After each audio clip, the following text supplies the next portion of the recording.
Hey everybody, how's it going? Stoudman coming back at you once again, and today I'm going to be talking to you about some horror movies that I got recently in honor of Halloween. Some of these I plan to watch this year, but who knows if I'll get around to doing them all by Halloween. I highly doubt it. But I will probably watch at least one or two of them before Halloween, and then a bunch after that because it's Halloween all year long. At least in my opinion. I'm a huge horror movie fan, so I'll watch horror movies just about any time. It doesn't have to be Halloween. It's just I tend to watch only horror movies during Halloween, whereas the rest of the year I'll watch whatever, but still a lot of horror movies. Anyways, there was a sale recently. Was it? I want to say this one was from Arrow. I think it was direct from Arrow. And yeah, I think it was like, I want to say called the Shocktober sale or something like that. But yes, it was their October Halloween sale. And only one of the titles that I got isn't really a horror movie. But I guess there are some elements of it that are kind of horrific. It's definitely a dystopic film. So I'll just start with that one, shall I? I got Rollerball here. They were buy one get one. So this came to like about $10 basically. All these were about $10. And yeah, I got Rollerball because it's been a while since I've seen it, but I have been really interested in dystopic science fiction as of late, especially considering that I feel like there are a lot of things happening in the world right now that feel kind of dystopic, or at least that remind me of a lot of things that I've read in dystopic science fiction in the past. And so I kind of want to revisit some of those stories, like Rollerball, and that's one of the reasons that I got this. This is one of those movies that if you watch it with the right frame of mind, it would really will make you think.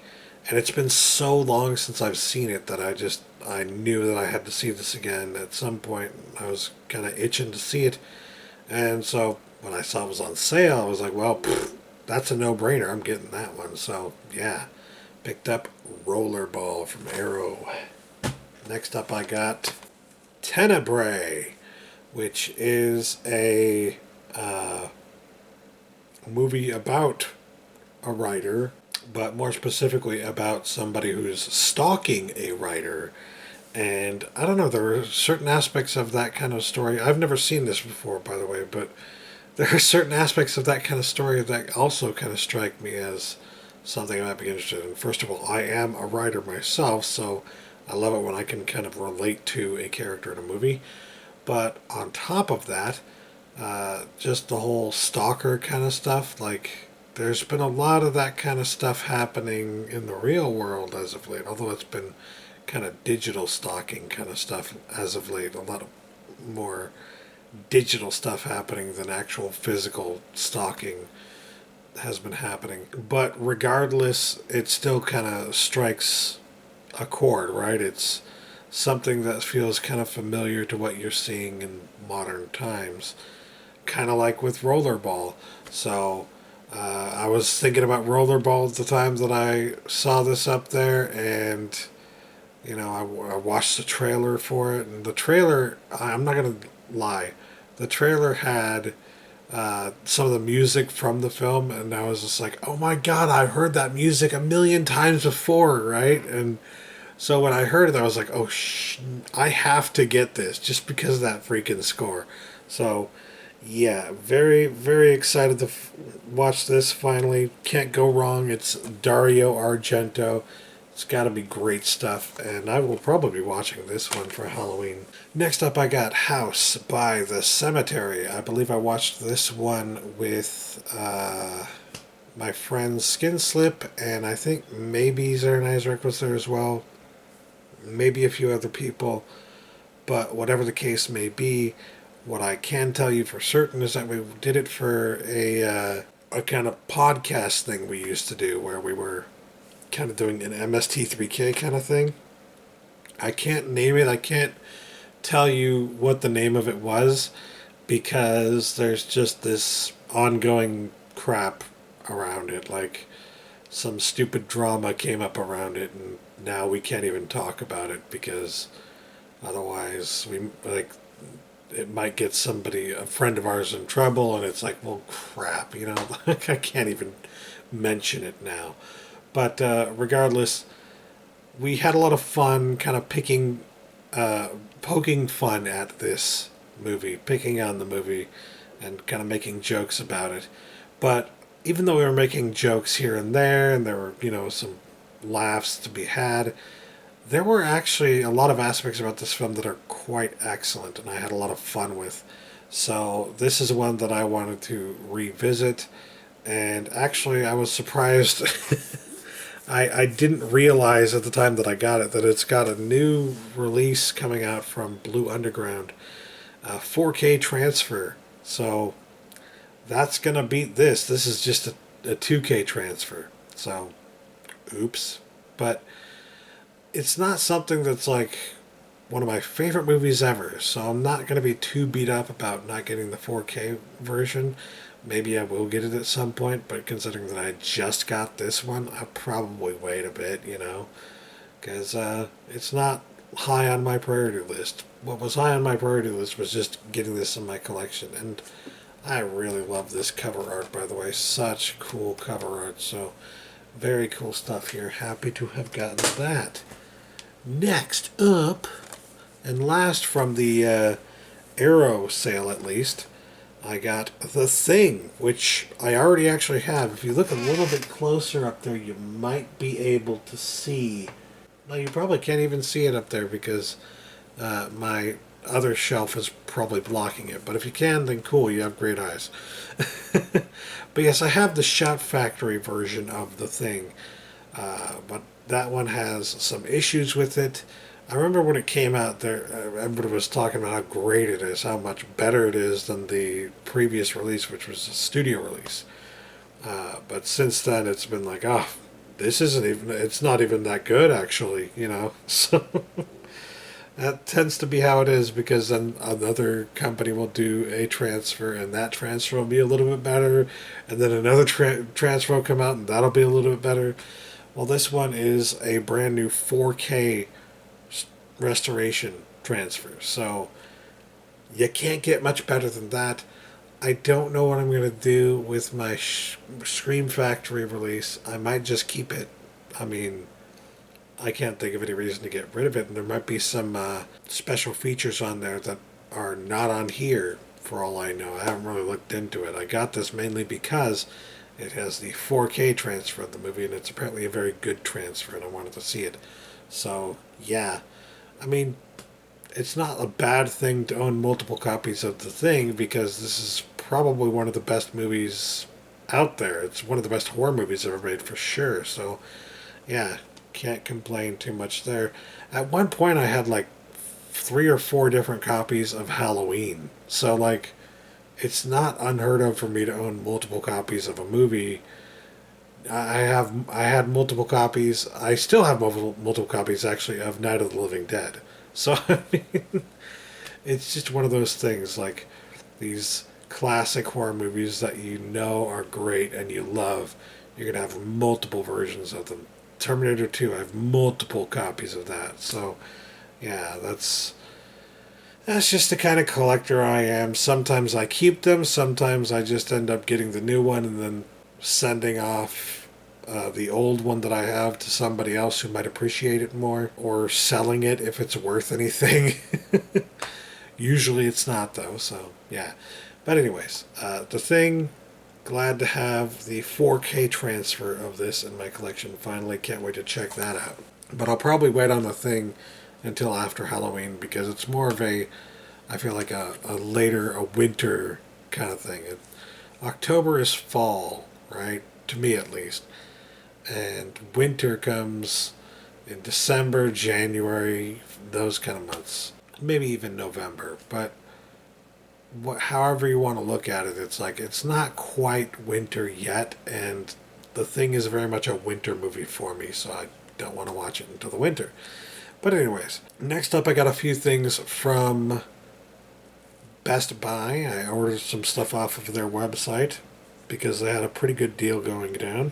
So, first thing I got was The Lost Boys, which I've actually never seen before. I've heard so many good things about it, obviously, and I definitely want and have wanted to see it, but I just never got around to it. And I wanted to get it in my collection on Blu-ray so that I could watch it.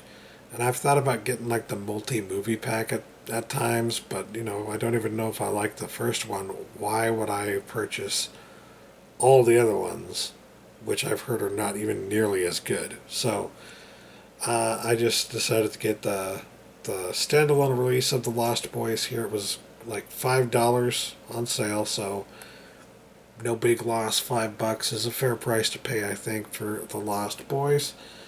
Joel Schumacher, he did some crap here and there, but he also did some good stuff here and there. So I am excited to see what this one is like. I mean, again, this one's kind of a classic, a modern classic, I guess you would say.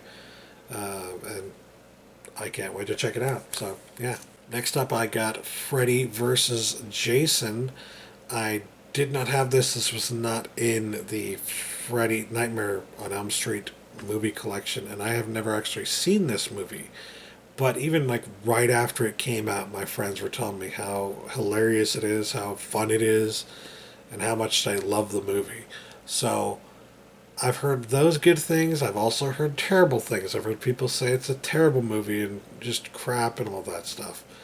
But as a horror fan who can get down with some cheese every now and then, and understanding implicitly that Nightmare on Elm Street towards the end becomes extremely cheesy and becomes more of a horror comedy, quite frankly. And I actually really love that about it. Understanding and loving that about the Nightmare on Elm Street series. At least I say towards the end, but the last one wasn't necessarily as funny. It was more the middle ones. Regardless, I'm talking too damn much here. Point is, haven't seen this yet, have been wanting to see it for like 20 freaking years. So I figured it was about time to get it, and it was like $5 on sale from Best Buy, so I decided to pick it up finally to watch it finally. So, yeah, good stuff here. I'm expecting something cheesy, hopefully a little funny, hopefully very ridiculous, and hopefully not as bad as Jason X. So, yeah. That's about all I can hope for with this. I know it's not going to be great, but I also really wanted to see it. So, yeah, Freddy vs. Jason. Next up, against the advice of everyone I've ever spoken to about it, except maybe one person, I got Rob Zombie's 31, which, as I understand it, had a lot of like studio interference and whatnot, or was not. Or was maybe it was just that it was a movie he didn't really want to make, but he had to make it to make the studios happy or something. I don't know. Regardless, 31. I really enjoy Rob Zombie's work. I know a lot of people hate the guy. Maybe I wouldn't say hate him, but hate his work. I'm sure there are a lot of people out there who just do not like his Halloween movies, do not like any of the other movies like Lords of Salem that he's done, and they look at a movie like this and say, oh god, another Rob Zombie movie. Well, I actually like his work. I actually think he's got a pretty interesting vision for his films that is respectable in a lot of ways. There are a lot of things about actually the Halloween movies that he did that I liked. In some ways better than the original Halloween movies. I will defend those movies to, maybe not to the death, but I will defend those movies quite stringently, I guess is the word I would use. I don't know, that's probably not the right word either. But I'll defend them quite strongly. There we go, strongly. And because I defend him so dang much, I mean, it's because I like him. Not only do I like him as an artist and his music and all that stuff, but I feel like he actually is a very good director. And so I want to see everything he's done. I like Lords of Salem as well. And even though I've heard this is one of his weaker films, I still kind of want to see it because Rob Zombie is a fairly visionary director, in my opinion. And he has a way of making horror films that is kind of unlike any other horror film director out there. It's a specific kind of brutality to them. So I kind of like that about it, about his work. So yes, I definitely wanted to see this. This one actually only went down to like $6.99 on sale, but I was like, yeah, I'll take a chance on it because I really want to see this. And this one I'm almost definitely going to be watching for Halloween. So yeah. Next up, I got the Banana Splits movie. This one came down to $9.99 on sale. Finally, I kept waiting for this one to drop in price. Granted, it's only been out for a few months, I want to say, so it's not like I've been waiting for years or something like that. But thankfully, this one went down in price to $9.99, and I was like, well, that's a price I'm willing to pay, sight unseen, for something that just looks goofy, silly, fun. And it was definitely that. I actually did pop this in like the night I got it and watched it, and lots of fun, absolutely ridiculous, really, really cheesy, very stupid at some parts, but the concept of it is very cool in my opinion. I really like the concept behind it. Very cool stuff. And I love the fact that they're putting this in like the children's section in a lot of stores. They don't realize this is a very brutal horror movie with a lot of brutal scenes in it.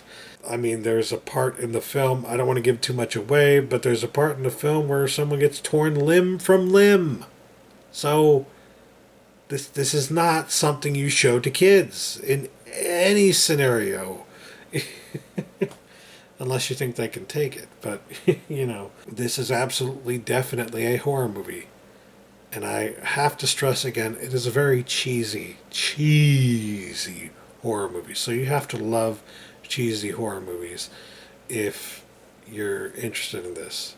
If you think you want to watch this, keep it in mind that it's really freaking cheesy. I mean, it's got the very low budget feel to it, even though it might not be very, very low budget. It's definitely got that feel to it. So just keep that in mind before you go into the movie. Just have that in your head like this for your expectations. This is a low budget horror movie. This is cheesy. Just know that beforehand and you won't be disappointed. You know what I mean? I wasn't disappointed. So yeah, very good stuff. I enjoyed this quite a bit, and I was glad to be able to get it with the slipcover. Although it's not a huge deal to get the slipcover, but it's nice. It's nice. So yeah. And then last but not least, this is one I actually got off of Amazon because it went down to less than $15. I would have liked it if it would have gone to like $10, but this is one that I kind of had a worry that it might not be in print very much longer. I don't know why. I just kind of randomly got this anxiety feeling of, oh crap, what if this isn't around much longer? But this is one I haven't seen yet either, and it's one I've been told is fantastic, and I absolutely need to see it. It is the remake of Night of the Living Dead, the 1990 remake of Night of the Living Dead on Blu-ray.